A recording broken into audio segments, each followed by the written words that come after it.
So I might have messed up. I think I made a mistake.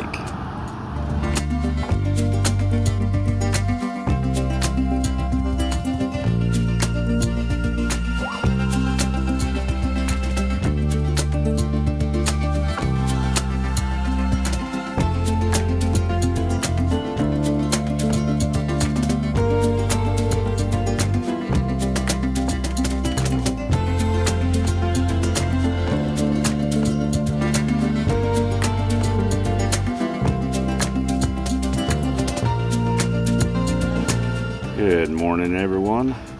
I'm Matthew. We're the Scoops. So I might have messed something up, but I'm not quite sure here. Those of you who follow my channel, you know that we are new to gardening and things of that nature as we're, moving on down towards our goal of becoming homesteaders. Now, in that is, gardening.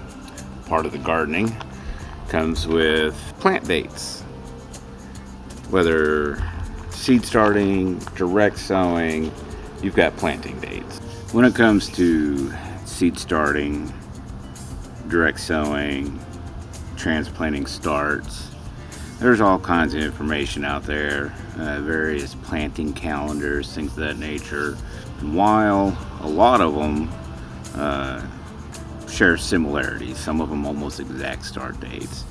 A couple of things that I think I've come to realize here recently. One, I don't know that there's an exact science to when you're supposed to start your seeds, when you're supposed to direct sow, when you're supposed to transplant. The calendars are more or less kind of guidelines. So for an example, I've got corn out here. Now mind you, it's now November. Granted, we live in Arizona. We don't have winters like a lot of other places do. And the calendar that I used had us where we would have corn in the ground at this time, plants like we've got over here. But this past week has had me a little bit concerned because of the weather.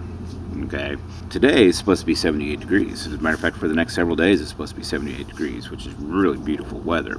However, last week it dropped down to 40 degrees. We had one day where the high topped out at 64 degrees. And for a lot of full sun type plants that are not winter plants, 40 degrees is something they don't care for. You take a tomato plant for an example. Tomato plants do not like 40 degrees. Now the corn so far seems to actually still be doing okay, but it's got me concerned. So with all the different dates between different plants, between different starting methods, whether you're direct sowing, you're seed starting, and if you're seed starting, when to transplant those starts. There's a lot of information out there, various calendars, planting calendars, seed starting calendars, things of that nature. And the idea, of course, is to try to get your plants in the ground, to give them the best and optimal chance at surviving, thriving even, and producing fruit. I mean, that's the end goal. I think part of the issue with me that I just came across was due to the temperature drops that we had last week. Basically, it gave me cause for pause, kind of scared me a little bit, and began the process of doubting what I had done. Because that's been an issue in the past where I've started stuff too late, sometimes way too late, and this time I actually tried going by an actual calendar. And when the temperature drop happened, I began thinking again, I've screwed this up. I messed up again. I didn't get the plants in the ground at the right time, and here we are. So with that being said, the big thing here is don't get discouraged. Again, weather happens. Go ahead, if you've got some trusted sources, or sources that you feel should be reliable, don't be afraid to go ahead, stick to them, even if you have a drop in temperature or anything else that gives you cause for pause.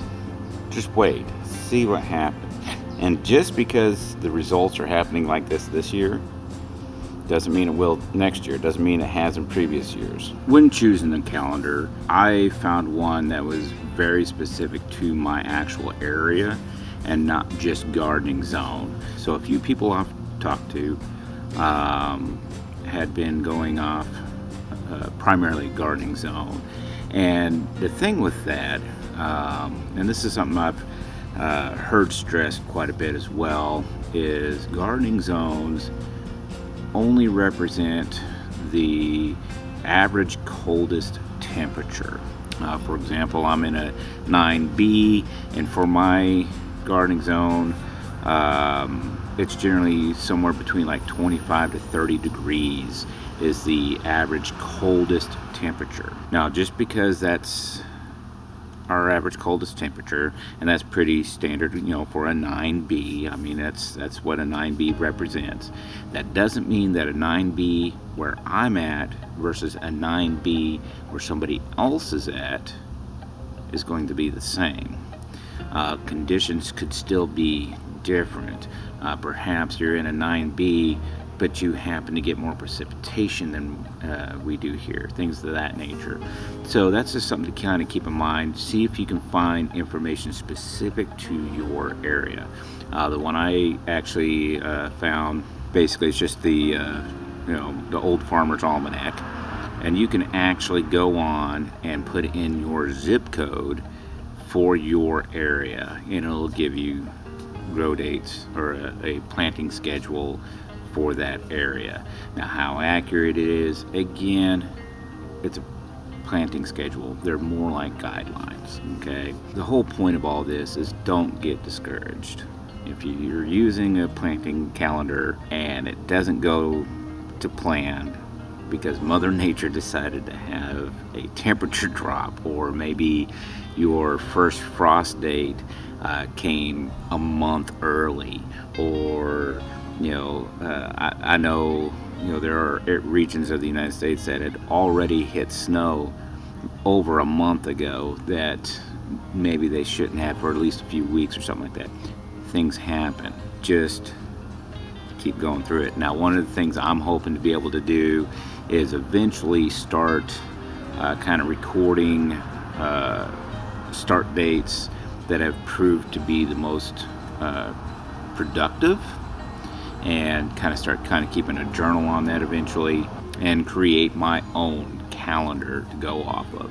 Now, it's going to be a little difficult for my situation, just due to the fact that here in the next couple of years or so, and we're going to be moving to a region that has a very different grow schedule. But I'm thinking about going ahead and starting it anyway, just to get into the habit, if nothing else.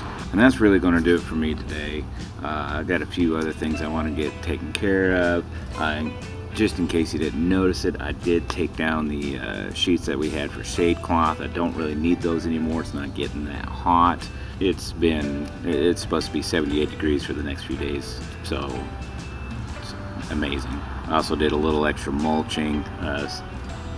Some of it I should have done about a week ago. And then, of course, I gotta get this all edited for all of y'all out there. So that's gonna do it for me today.